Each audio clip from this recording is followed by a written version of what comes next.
이번에는 6장의 필수 속성 다루기 부분부터 같이 진행해 보도록 할 텐데요. 우선 6.1절의 CSS 특징 살펴보기 부분부터 같이 한번 배워보겠습니다. CSS라는 건 결국 선택자 선언부로 구성되어져 있고, 이제 우리가 앞에 강의에서 선택자에서 사용할 수 있는 다양한 선택자 방법들을 배워봤으니까 이제는 선언부에서 사용할 수 있는 CSS 속성들을 배워야 되는데요. 이러한 속성들의 종류는 생각보다 너무 많아서 그 많은 것들에 대해서 우리가 다 하나씩 살펴보기에는 우선 책의 지면도 모자랄 뿐더러 그렇게 다 안다고 하더라도 실무에서 그렇게 필요가 없어요. 그래서 실무에서 자주 사용하는 필수적인 속성들 위주로 이제 책에서 정리를 했고, 그러한 내용에 의거하여서 이제 동영상 강의도 똑같이 진행을 해보려고 하는데요. 우선 우리가 본격적인 CSS 속성을 배우기 전에 우선 CSS라는 언어가 가지고 있는 기본적인 특징부터 살펴보고 넘어가도록 하겠습니다. CSS의 첫 번째 특징은 바로 기본 스타일 시트의 존재 유무입니다. 기본 스타일 시트라는 건 웹브라우저들마다 독립적으로 가지고 있는 스타일 시트를 의미하는데요. 예를 들어서 크롬이면 크롬, 인터넷 익스플로러면 인터넷 익스플로러, 엣지면 엣지, 파이어폭스면 파이어폭스처럼 각각의 브라우저들이 기본적인 스타일 시트를 다 가지고 있다라는 얘기인 겁니다. 자, 지금 여러분들이 보고 계시는 화면을 보시면 H1 태그부터 H6까지 태그의 텍스트 크기와 굵기가 전부 다르고 A 태그의 텍스트 스타일이 이렇게 다르게 출력되는 걸 확인해 보실 수가 있는데요. 우리가 배우려고 하는 HTML적인 관점에서 무조건 웹브라우저에서 표시되는 요소들이 꾸며졌다, 다르다, 디자인이 조금 다르다 하는 그런 부분들은 전부 다 CSS로 하는 겁니다. 그런데 우리는 지금 여기서 CSS 코드는 단 한 줄도 적지 않았는데요. 이렇게 CSS 코드를 한 줄도 적지 않았지만 이런 식으로 스타일이 적용되어져서 웹페이지에 표시가 될 수 있는 이유가 바로 아까 제가 말씀드린 것처럼 웹브라우저는 기본 스타일 시트라고 하여서 기본적인 스타일 시트 값을 디폴트로 가지고 있기 때문입니다. 그러한 기본 스타일 시트에서 이런 식으로 H1 태그부터 H6까지 태그의 텍스트 크기를 다르게 하고 굵기도 다르게 한 거고요.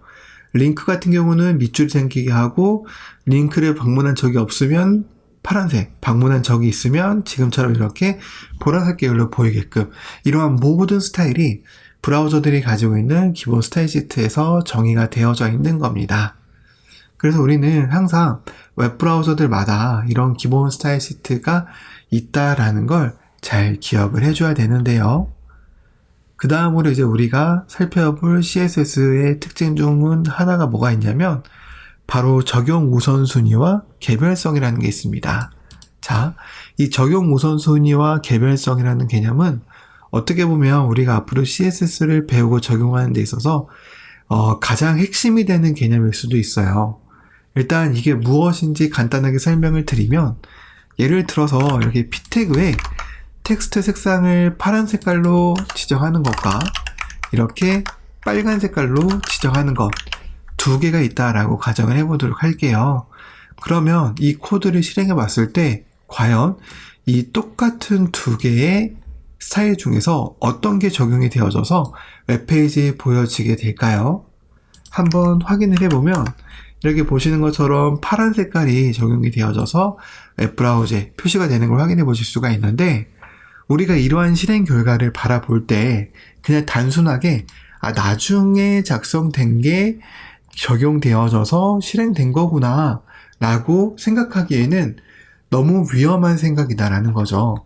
사실 우리가 이 CSS라는 것 자체가 파란 색깔이 적용된 데에는 다 근거가 있습니다. 그리고 그러한 근거를 우리가 알기 위해서는 바로 CSS의 개별성이라는 걸 알아야 되는데요. 자, 개별성이라는 건 쉽게 말하면 선택자 지정 방법에 따른 점수표라고 생각하시면 돼요. 우리가 앞에서 태그 선택자, 클래스 선택자, 아이디 선택자를 비롯해서 그룹, 가상 클래스, 가상 요소 등등등 굉장히 다양한 선택자 방법들을 배웠는데, 그러한 선택자 방법마다 개별성이라는 점수를 각각 부여를 하는 거예요. 그래서 여러분들이 책을 보시면 이런 부분이 있을 텐데 우리가 앞에서 배웠던 선택자 방법에 따른 개별성 점수가 이렇게 있고요. 이러한 점수의 총합으로 최종적으로 HTML 요소에 적용될 CSS 스타일을 결정을 하게 되는 겁니다. 자, 그래서 이 책을 보시면 전체 선택자는 0점, 태그 선택자는 1, 클래스는 10, 가상 클래스는 10, 아이디는 100, 인라인은 1000 이런 식으로 해놨는데 이런 식으로 점수 표시를 해놓고 나서 그림은 또 이런 식으로 표현을 했단 말이에요. 여기 보시면 여기 콤마가 있어서 뭔가 좀 헷갈릴 거다라고 생각이 들기도 하는데 전혀 여기 있는 콤마는 신경 쓰지 마시고 그냥 이 점수표로 계산했을 때 나오는 최종 숫자의 합을 생각을 해주시면 될 것 같아요. 자, 그러면 한번 보도록 할 텐데 자, 우선 이렇게 적용했을 때 지금 보시면 이 두 개의 CSS 코드에 사용된 선택자는 똑같이 태그 선택자입니다. 즉, 태그 선택자는 보시게 되면 1점이기 때문에 둘 다 1점짜리의 선택자 지정 방법으로 CSS 코드를 적용하고 있는 건데요. 이렇게 점수가 똑같을 때는 무조건 나중에 작성된 CSS 코드가 적용이 됩니다. 그래서 지금 보시는 것처럼 이렇게 선택자의 점수가 같을 때는 나중에 적용된 이 파란 색깔이 보여지는 걸 확인해 보실 수가 있고요. 이와 같은 주장을 입증하기 위해서 이렇게 순서를 바꿔보게 되면 아까는 파란 색깔이었지만 지금은 빨간 색깔로 적용이 됩니다. 왜냐하면 선택자의 개별성 점수가 같을 때는 마지막에 작성된 게 적용이 되기 때문이죠. 자, 그리고 나서 보시게 되면 P태그는 파란 색깔로 지정을 했고 내가 만약에 이 P태그의 색상을 빨간 색깔로 지정을 하고 싶어 라고 한다면 이 P태그 부분보다 앞에 사용했을 때 내가 색깔을 변경하고 싶다라고 한다면 어떻게 할 수 있냐면 inner P 이런 식으로 할 수 있을 겁니다. 그렇게 되면 보시는 것처럼 먼저 해석이 되는 CSS 문법인데도 불구하고 얘의 개별성 점수와 얘의 개별성 점수가 달라서 개별성 점수가 높은 이것이 결국 최종적으로 HTML 요소에 적용이 되게 될 겁니다. 그러면 마찬가지로 이렇게 할 수도 있겠죠.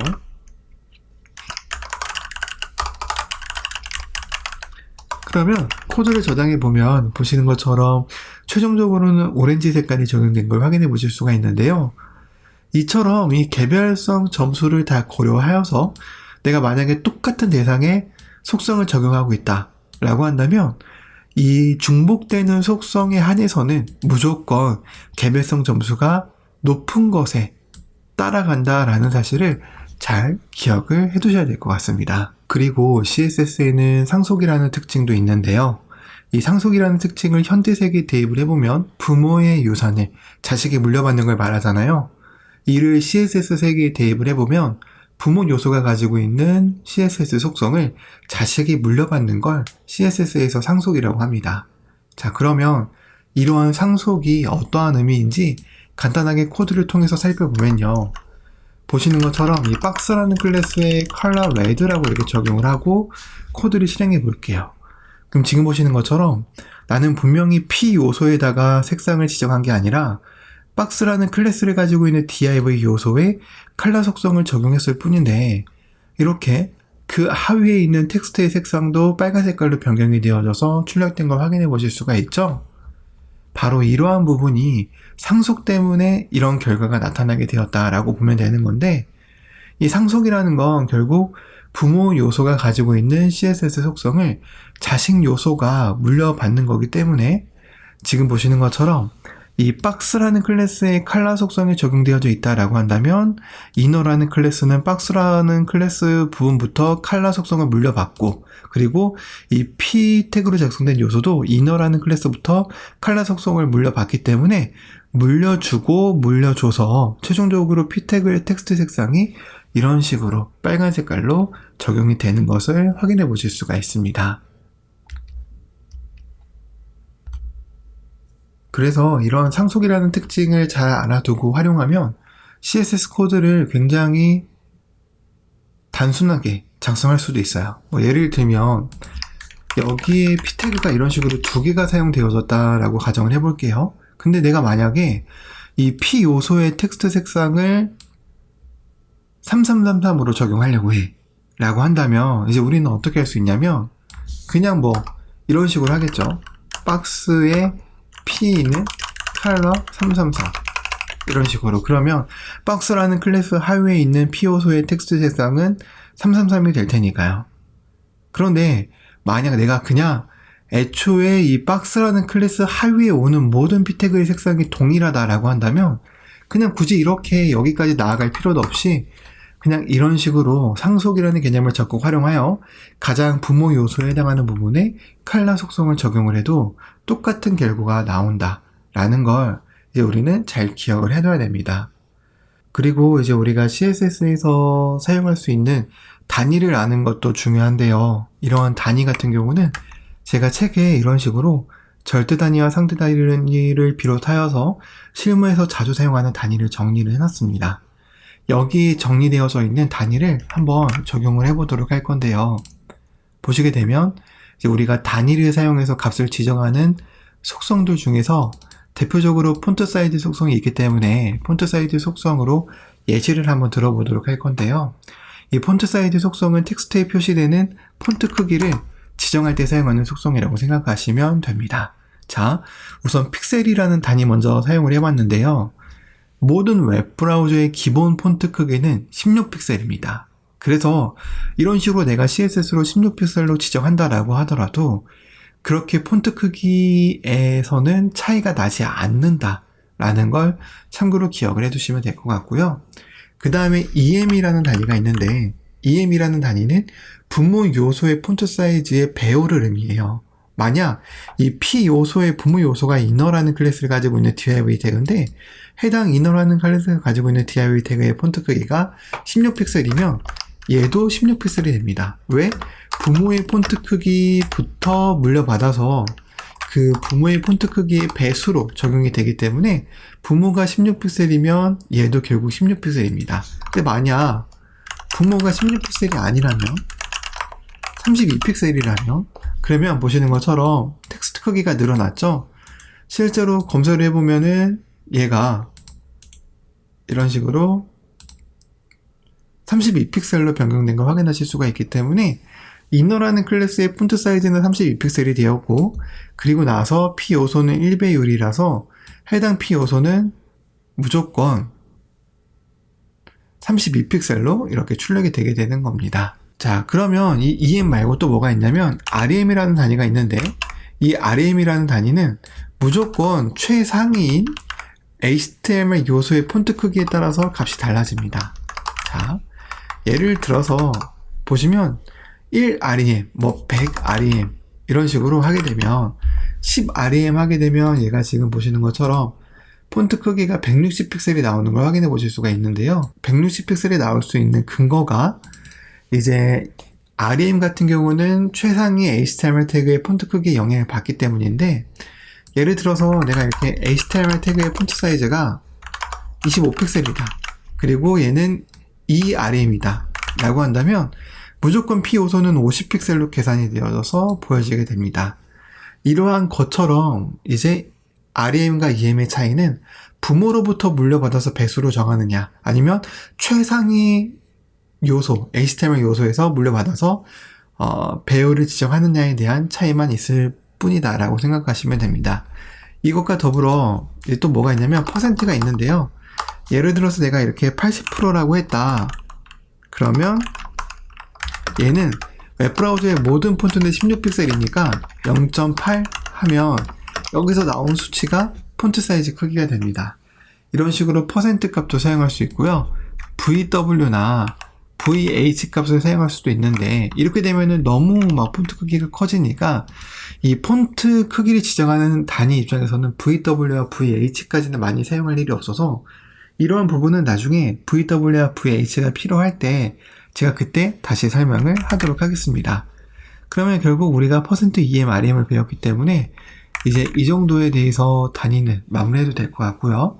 이제 마지막으로 색상 표기 방법부터 알아볼 건데 색상을 표현하는 방법에는 가장 간단한 방법이 RGB를 사용하는 방법이에요. 그래서 보시는 것처럼 이렇게 P 요소의 컬러 RGB 255, 0, 0 이런 식으로 첫 번째 자리수는 빨간색, 두 번째 자리수는 RGB니까 그린, 세 번째는 블루인데 이 세 개를 사용하는 RGB 말고 또 뭐가 있냐면 RGBA라는 게 있습니다. RGBA는 이제 알파카까지 추가된 거고요. 0.6 하면 이제 이 코드를 실행해 봤을 때 색상이 약 60% 정도로 적용이 되어져서 좀 연해진 걸 보실 수가 있습니다.